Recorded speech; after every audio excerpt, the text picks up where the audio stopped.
Good morning students. ప్రీవియస్గా మనం అభివృద్ధి చెందిన దేశాల్లో కేంద్ర బ్యాంక్ యొక్క అభివృద్ధిని మనం తెలుసుకున్నామండి. ఈరోజు మనం development of central banks in developing countries, అభివృద్ధి చెందుతున్న దేశాల్లో కేంద్ర బ్యాంక్ యొక్క అభివృద్ధి అన్నది ఏ రూపాల్లో ఉంటుందో ఈరోజు మనం తెలుసుకుందామండి. అయితే అభివృద్ధి చెందుతున్న దేశాలలో మన యొక్క భారతదేశం ఒకటి అని మనం చెప్పవచ్చు. భారతదేశ కేంద్ర బ్యాంక్, భారతీయ రిజర్వ్ బ్యాంక్ దేశం యొక్క ఆర్థిక ప్రణాళికలను, ఆర్థిక విధానాలను మరియు వాటి రూపకల్పన, అలాగే వాటి అమలు అన్నది ముఖ్య పాత్ర అన్నది వహిస్తూ ఉంటుంది. అలాగే వాటి యొక్క పర్యవేక్షించడం, పటిష్టమైన, క్రమబద్ధమైన, చట్టబద్ధమైన నియంత్రణ వ్యవస్థ దేశంలో బ్యాంకింగ్ వ్యవస్థకు దిశా నిర్దేశన చేసే నాయక వ్యవస్థ అని మనం కేంద్ర బ్యాంక్ అని చెప్పచ్చండి. అలాగే దేశ ఆర్థిక అభివృద్ధికి, ఎంతో అభివృద్ధికి కృషి చేస్తున్న బ్యాంకు, గణనీయమైనగా కృషి చేసే సంస్థ మన యొక్క భారతీయ రిజర్వ్ బ్యాంక్ అని మనం చెప్పవచ్చండి. అయితే ఆ యొక్క ఉదాహరణలో మన యొక్క అభివృద్ధి చెందిన దేశాలలో మన యొక్క కేంద్ర బ్యాంక్ అనే భారతీయ రిజర్వ్ బ్యాంక్ చూసుకుంటే, ఈ యొక్క అభివృద్ధిలో కేంద్ర బ్యాంకు ఎటువంటి పాత్ర వహిస్తుంది, అభివృద్ధికి ఎటువంటి వాటిల్లో కారకాలు ఎటువంటి కారకాలు ఉన్నాయి అని చెప్పుకుంటే, ఈ క్రిందికి వివరించినవన్నీ కూడా అభివృద్ధి చెందిన దేశాల్లో కేంద్ర బ్యాంక్ యొక్క అభివృద్ధికి దోహదపడే ఈ క్రింది విషయాలన్నీ మనం చెప్పచ్చండి. దాంట్లో మొట్టమొదటి వచ్చేప్పటికి ట్రెడిషనల్ ఫంక్షన్స్. మొట్టమొదటికి వచ్చేంటండి ట్రెడిషనల్ ఫంక్షన్స్. అంటే ఈ యొక్క సాంప్రదాయక విధులు అంటే ఏంటి? కేంద్ర బ్యాంక్ యొక్క ముఖ్య విధుల్లో మనం ఏం చెప్పుకున్నాము అంటే, issue of currency notes, bankers to bank, bankers to government, maintain to foreign exchange, ఇలాంటివన్నీ మనం చెప్పుకున్నాం. అంటే సాంప్రదాయక విధుల్లో ఏమొస్తాయంటే, కరెన్సీని జారీ చేయడం, ప్రభుత్వానికి బ్యాంకర్గా వ్యవహరించడం, బ్యాంకులకు బ్యాంకుగా వ్యవహరించడం, అలాగే అంతిమ రుణదాతగా వ్యవహరించడం, అలాగే విదేశీ మార్గదాన్ని నియంత్రించడం, వాటి యొక్క ఆర్థిక స్థిరత్వాన్ని నిర్వహణ చేయడం లాంటివి సాంప్రదాయక విధుల్లోగా మనం చెప్పవచ్చండి. ఈ యొక్క కేంద్ర బ్యాంకు దేశం యొక్క అభివృద్ధిలో, అంటే అభివృద్ధి చెందిన దేశాల్లో ఈ యొక్క ఒక కారకం మనం చెప్పచ్చండి. సాంప్రదాయక విధులని నిర్వహించడం అంటే కరెన్సీని జారీ చేయడం కానీ, ప్రభుత్వ బ్యాంకుగా పనిచేయడం కానీ, బ్యాంకులకు బ్యాంకుగా వ్యవహరించడం కానీ, లేకపోతే అంతిమ రుణదాతగా పనిచేయడం కానీ, ఇలాంటి విధులన్నీ నిర్వహించడంలో అభివృద్ధి చెందుతున్న దేశాల్లో అభివృద్ధికి కేంద్ర బ్యాంకు దోహదపడుతుంది అని మనం చెప్పచ్చండి. అంటే ఇలాగా ఈ యొక్క విధులు నిర్వహించడం వల్ల ఏంటి, ఆర్థిక స్థిరత్వాన్ని నిర్వహించడానికి పాటుపడుతూ ఉంటుందండి. Traditional functions. రెండోది వచ్చేటికి economic growth. The central banks in the developing countries should aim at promoting the process of economic growth requires efficient financial resource. So ఈ యొక్క ఆర్థిక అభివృద్ధి పరంగా మనం చూసుకుంటే, అభివృద్ధి చెందుతున్న దేశాలలో కేంద్ర బ్యాంకుల ప్రధాన లక్ష్యం ఏంటి అంటే ఆర్థిక వృద్ధిని ప్రోత్సహించడం, promoting the process of economic growth. అలాగే అభివృద్ధి చెందిన దేశాల్లో కేంద్ర బ్యాంకు దేశ సార్వభౌమ అభివృద్ధికి కృషి చేస్తున్నాయని మనం చెప్పచ్చండి. సార్వభౌమక అభివృద్ధికి కృషి చేస్తున్నాయని చెప్పచ్చు. అలాగే దేశ ఆర్థిక స్థిరత్వాన్ని పెంపొందించడం కోసం అంతర్జాతీయ ద్రవ్య కేంద్రాలను స్థాపించి ద్రవ్య సరఫరాలను నియంత్రిస్తున్నాయని మనం చెప్పచ్చండి. The central bank can provide funds for instituting investment in the public sector. So ఏదైతే ఈ యొక్క పబ్లిక్ సెక్టార్లో ఉందో ఈ యొక్క పబ్లిక్ సెక్టార్లో ప్రజా సంబంధమైన ఇన్వెస్ట్మెంట్స్ పెట్టుబడులకు పెట్టడం ద్వారా ఈ యొక్క ఆర్థిక అభివృద్ధికి దోహదపడుతుందని మనం చెప్పచ్చండి. అంటే అభివృద్ధి చెందిన దేశాల్లో కేంద్ర బ్యాంక్ అభివృద్ధిలో ఈ యొక్క ఆర్థిక వృద్ధి అన్నది ఒక కారకంగా మనం చెప్పవచ్చండి. తర్వాత వచ్చేసరికి ఇంటర్నల్ స్టెబిలిటీ. నెక్స్ట్ ఏంటండి? ఇంటర్నల్ స్టెబిలిటీ, అంతర్గత స్థిరత్వం. ఏంటండి? అంతర్గత స్థిరత్వం అంటే అభివృద్ధి చెందుతున్న దేశాలలో కేంద్ర బ్యాంక్ ఆర్థిక అభివృద్ధితో పాటు అంతర్గత ధరల స్థిరత్వాన్ని కూడా లక్ష్యంగా చేసుకున్నాయండి. అంటే కేవలం సెంట్రల్ బ్యాంక్ అన్నవేంటి? ఆర్థిక అభివృద్ధే కాదు, ఆర్థిక అభివృద్ధితో పాటు ధరల యొక్క స్థిరత్వాన్ని, అంటే ధరల యొక్క రేట్లు పెరగడం కానీ, అంటే వస్తువుల యొక్క ధరలు పెరగడం కానీ తగ్గడం కానీ కూడా జరగకుండా చూసుకోవడం లక్ష్యంగా చేసుకున్నాయి. అయితే అభివృద్ధి చెందిన దేశాల్లో సరఫరాలో జరిగే మార్పులకు ద్రవ్యోల్బణానికి గురవుతూ ఉంటాయండి. అంటే అభివృద్ధి చెందుతున్న దేశాల్లో ఏమవుతుంది అంటే ద డెవలపింగ్ కంట్రీస్ ఆర్ సబ్స్క్రిప్షనబుల్ to inflation process mainly due to the supply. అంటే ఏదైతే సరఫరా ఉంటుందో ఆ యొక్క సరఫరా మీద ఈ యొక్క వస్తువు యొక్క ధర ఆధారపడి ఉంటుందండి. అంటే వస్తువు యొక్క ధర పెరగడం కానీ తగ్గడం కానీ జరుగుతుంటే దాన్ని మనం ఇన్ఫ్లేషన్, ద్రవ్యోల్బణం అని చెప్తూ ఉంటామండి. అలా ద్రవ్యోల్బణం సందర్భం ఎందుకు ఏర్పడుతుందంట? ఆ యొక్క వస్తువు యొక్క సరఫరాలో జరిగే, సప్లైలో జరిగే మార్పుల వల్ల ఆ యొక్క ద్రవ్యోల్బణానికి కారణమవుతూ ఉంటుంది, గురవుతూ ఉంటాయండి. అందుచేత ద్రవ్యోల్బణాన్ని నియంత్రించే, ధరల స్థిరత్వాన్ని పెంపొందించే ద్రవ్య విధానాన్ని కేంద్ర బ్యాంకు అవలంబిస్తూ ఉంటుందండి. ఏం చేస్తుంది? ఈ యొక్క ఇన్ఫ్లేషన్ని కంట్రోలింగ్ చేయడం కోసం ఏవైతే మొనాటరీ పాలసీస్ ఉన్నాయో, ఏవైతే ద్రవ్య విధానాలు ఉన్నాయో వాటిని అవలంబిస్తూ ఉంటాయండి అభివృద్ధి చెందుతున్న దేశాల్లో కేంద్ర బ్యాంకు అన్నది. నెక్స్ట్ వచ్చేటికి development of banking system. So ప్రతి ఒక్క దేశంలో కూడా, అది అభివృద్ధి చెందిన దేశం అవ్వచ్చు, అభివృద్ధి చెందుతున్న దేశం అవ్వచ్చు, ప్రతి దేశంలో కూడా ఎకనామిక్ స్టెబిలిటీ అన్నది ఒకే విధంగా ఉండదండి. ఆర్థిక స్థితి అన్నది ఒకే విధంగా ఉండదు. సో ఆర్థిక స్థితిని బట్టి ఆ యొక్క దేశాల్లో వివిధ బ్యాంకింగ్ సిస్టమ్స్ అన్నవి ఫాలో అవుతూ ఉంటారండి. అయితే ఎందుకు ఒక విధంగా ఉంటుంది? ఆర్థిక వ్యవస్థ తీరుని బట్టి అది మారుతూ ఉంటుందండి. అలాగా అభివృద్ధి చెందిన దేశాల్లో బ్యాంకింగ్ వ్యవస్థ సమర్థవంతంగా లేదని మనం చెప్పచ్చండి. అటువంటి ఆర్థిక వ్యవస్థలో కేంద్ర బ్యాంకు సమీకృత వాణిజ్య బ్యాంకు వ్యవస్థకు అభివృద్ధి చేయడానికి చర్యలు తీసుకోవాలండి. ఏంటి?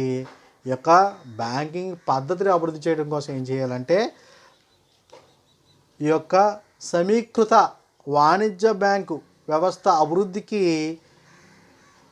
చర్యలు తీసుకోవాలి, అభివృద్ధి చేయడానికి చర్యలు తీసుకోవాలని అభివృద్ధి చెందిన దేశాల్లో ఈ యొక్క బ్యాంకింగ్ అభివృద్ధి అన్నది చేయాలి అని మనం చెప్పచ్చండి.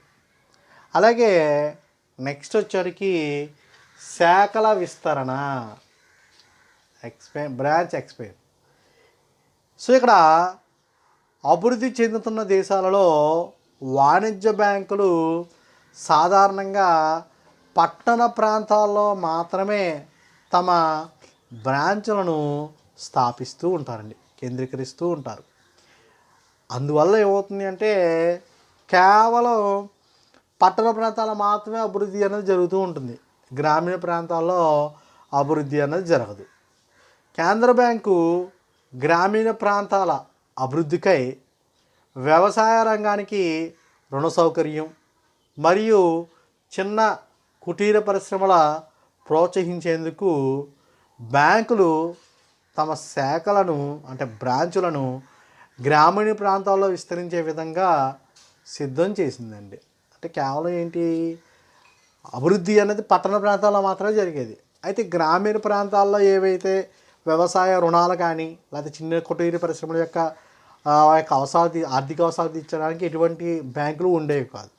అయితే అభివృద్ధి చెందిన దేశాల్లో ఏం చేస్తున్నారంటే కేంద్ర బ్యాంకు సంస్థలు ఈ యొక్క శాఖలు ఏవైతే వాణిజ్య బ్యాంకుల యొక్క బ్రాంచెస్ ఉన్నాయో ఆ బ్రాంచెస్ని విలేజెస్లో కూడా స్థాపించండి, అలాంటి ప్రోగ్రామ్స్ అన్నీ కూడా రెడీ చేయండి అని ఆ యొక్క బ్యాంకుల్ని రెడీ చేస్తూ ఉందండి. నెక్స్ట్ వచ్చేటికి డెవలప్మెంట్ ఆఫ్ ఫైనాన్షియల్ ఇన్స్టిట్యూషన్స్, ఆర్థిక సంస్థల అభివృద్ధి. అయితే వ్యవసాయం అవ్వచ్చండి, పారిశ్రామిక సంస్థలు అవ్వచ్చండి, లేకపోతే ఫారెన్ ట్రేడ్ అవ్వచ్చు, విదేశీ వర్తకం అవ్వచ్చు, వాటి యొక్క ప్రముఖ రంగాల అభివృద్ధికి దీర్ఘకాలిక ఆర్థిక సహకారం అత్యంత అవసరం. ఏంటి, ఒక దేశంలో అగ్రికల్చర్ డెవలప్మెంట్ కానీ, ఇండస్ట్రీ డెవలప్మెంట్ కానీ, ఫారెన్ ట్రేడ్ కానీ చాలా అవసరం. సో ఇవి లాంగ్ టర్మ్ లోన్స్ ప్రొవైడ్ చేయడం అన్నది చాలా ఇంపార్టెన్స్ అన్నది ఇవ్వాలండి. Requiring a long term finances. So దీర్ఘకాలిక ఆర్థిక సహకారం అత్యంత ఆవశ్యకమని మనం చెప్పచ్చండి. అందుచే కేంద్ర బ్యాంకు ఆర్థిక వ్యవస్థలో ఈ రంగాలకు రుణాలు ఇచ్చేందుకు ప్రత్యేక ఆర్థిక సంస్థలను ఏర్పాటు చేయాలి. ఏంటంటే ఏవైతే ఈ రంగాలు ఉన్నాయో, ఏ రంగాలు, అగ్రికల్చర్ సెక్టర్ అవ్వచ్చు, ఇండస్ట్రీ అవ్వచ్చు, ఫారెన్ ట్రేడ్ అవ్వచ్చు, వీటికి ఎన్నిటికి ఏంటి లాంగ్ టర్మ్ ఫైనాన్స్ అనేది చాలా అవసరం. దీర్ఘకాలిక విత్తం అనేది అవసరం. ఈ దీర్ఘకాలిక విత్తం అన్నది ప్రొవైడ్ చేయడం కోసం కొన్ని ప్రత్యేకమైన ఫైనాన్షియల్ ఇన్స్టిట్యూషన్ని స్థాపించాలి. తద్వారా ఎకనామిక్ గ్రోత్కి ప్రోత్సహించవచ్చునని చెప్పిందండి కేంద్ర బ్యాంక్ అన్నది. అంటే అభివృద్ధి చెందిన దేశాల్లో కేంద్ర బ్యాంక్ వాటి యొక్క అభివృద్ధి అన్నది తీసినట్లలో ఈ యొక్క డెవలప్మెంట్ ఫైనాన్షియల్ ఇన్స్టిట్యూషన్ అన్నది ఒకటిగా మనం చెప్పచ్చు.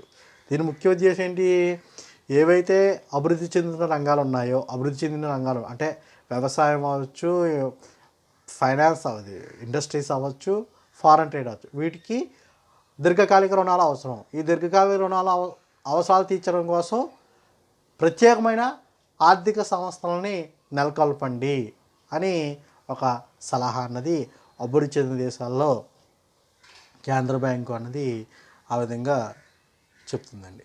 అలాగే development of banking habit, banking అలవాట్లను వ్యాప్తి చేయుట. అంటే వివిధ రకాల పరపతి నియంత్రణ సాధనాల ద్వారా మరియు వాణిజ్య బ్యాంకులకు రాయితీ సౌకర్యములను అందించడం ద్వారా వాణిజ్య బ్యాంకులు కార్యకలాపాలపై కేంద్ర బ్యాంకు పూర్తి నియంత్రణ కలిగి ఉంది. సో ఏవైతే వాణిజ్య బ్యాంకులు ఉన్నాయో ఆ యొక్క వాణిజ్య బ్యాంకులు క్రియేట్ చేసే పరపతి మీద మొత్తం వాటిని కంట్రోల్ చేసే అధికారం ఎవరి దగ్గర ఉంది అంటే మనం కేంద్ర బ్యాంక్ దగ్గర ఉంది అని మనం చెప్పచ్చండి.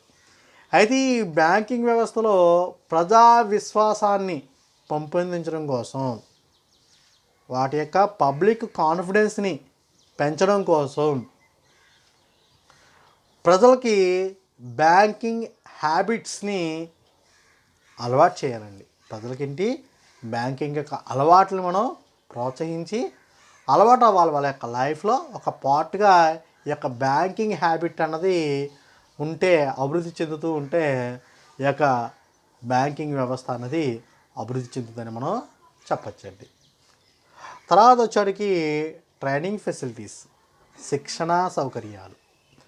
సో అభివృద్ధి చెందిన దేశాల్లో బ్యాంకింగ్ వ్యవస్థ అభివృద్ధి చేయడంలో ప్రధాన సమస్య ఏంటంటే శిక్షణ పొందిన సిబ్బంది లేకపోవడం అని చెప్పచ్చండి. అభివృద్ధి చెందిన దేశాల్లో ప్రధాన ప్రాబ్లంగా మనం చెప్పచ్చు. ఎందువల్ల అంటే ఈవెన్ ట్రైనింగ్ పొందిన ఎంప్లాయీస్ అన్నవారు లేకపోవడం వల్ల.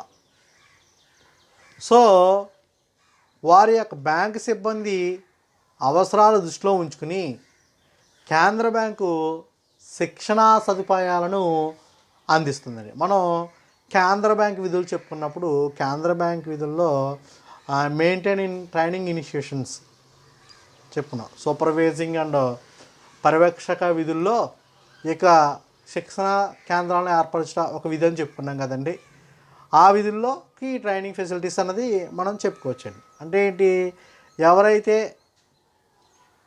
సిబ్బంది ఉంటారో కేంద్ర బ్యాంకు కింద సహా సిబ్బంది బ్యాంకుల్లో పనిచేసే సిబ్బంది ఉంటారో వారికి ఈ యొక్క కార్యకలాపాల ద్వారా ట్రైనింగ్ ఇవ్వడం, అలాగే వాటిని ఎలా నిర్వహించాలి అని చెప్పడం, ఇలాంటివన్నీ కూడా ప్రొవైడ్ చేస్తూ ఉంటుందండి. అలాగే ఇంకొక విధి వచ్చేప్పటికి ప్రాపర్ ఇంట్రెస్ట్ రేట్ స్ట్రక్చర్స్.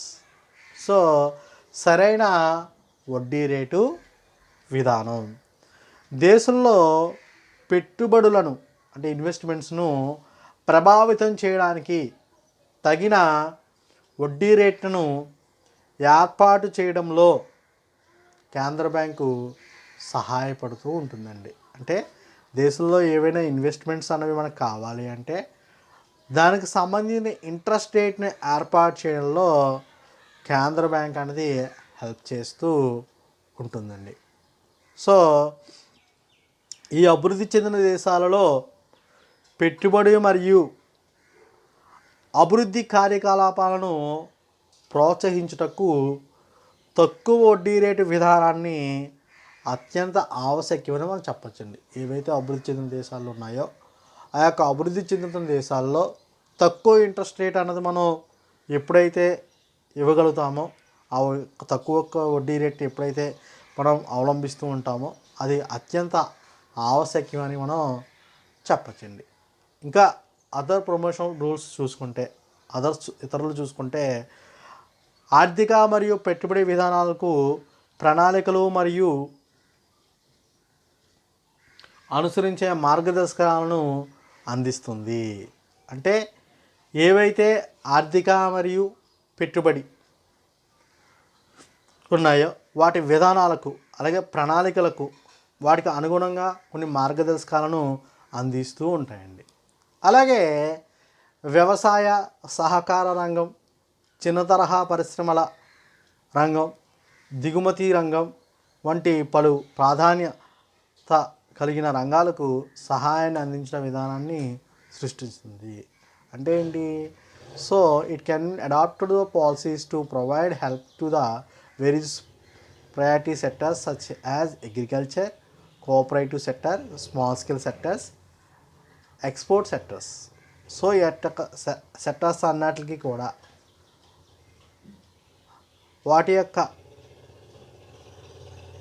ఆర్థిక అభివృద్ధి కోసం వ్యవసాయ సహకార రంగాలకు కానీ, చిన్న తరహా పరిశ్రమ రంగాలకు కానీ, దిగుమతి రంగాలకు కానీ వాటి ప్రాధాన్యత కలిగిన రంగాలకు సహాయాన్ని అందించడం ఎలా అందించాలి ఏంటి అనేది ఒక విధానాన్ని అంతా కూడా ఈ యొక్క అభివృద్ధి చెందిన దేశాల్లో కేంద్ర బ్యాంక్ అనేది విధులు అనేవి నిర్వహిస్తూ ఉంటుందండి. అంటే ఈ యొక్క విధానాల ద్వారా, ఈ యొక్క పద్ధతుల ద్వారా కేంద్ర బ్యాంకు అన్నది అభివృద్ధి చెందిన దేశాల్లో అభివృద్ధి అని మనం చెప్పొచ్చండి. Development of central banks in developing countries అంటే ఈ చెప్పుకున్న పద్ధతులన్నిటిని కూడా ఆచరణ తీసుకుంటే అభివృద్ధి అన్నది జరుగుతుంది అని మనం చెప్పొచ్చండి. ఏంటా పదిని?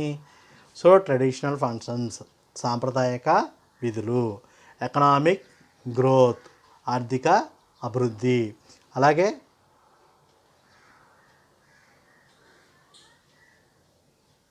ఆర్థిక అభివృద్ధి, ఇంటర్నల్ స్టెబిలిటీ అంతర్గత స్థిరత్వం, development of banking systems banking వ్యవస్థ అభివృద్ధి, బ్రాంచ్ ఎక్స్పెన్షన్ శాఖల విస్తరణ, డెవలప్మెంట్ ఆఫ్ ఫైనాన్షియల్ ఇన్స్టిట్యూషన్స్ ఆర్థిక సంస్థల అభివృద్ధి, development of banking habit banking అలవాట్లను వ్యాప్తి చేయుట, ట్రైనింగ్ ఫెసిలిటీస్ శిక్షణా సౌకర్యాలు ఇచ్చుట, అలాగే ప్రాపర్ ఇంట్రెస్ట్ రేట్ స్ట్రక్చర్ సరైన వడ్డీ రేటు విధానాన్ని అవలంబించుట, అలాగే అదర్స్ కొన్ని ఇతర లాంటి కార్యకలాపాలు నిర్వహించడం ద్వారా అభివృద్ధి చెందుతున్న దేశాల్లో కేంద్ర బ్యాంకు అభివృద్ధి అని మనం చెప్పవచ్చండి. Development of central banks in developing countries.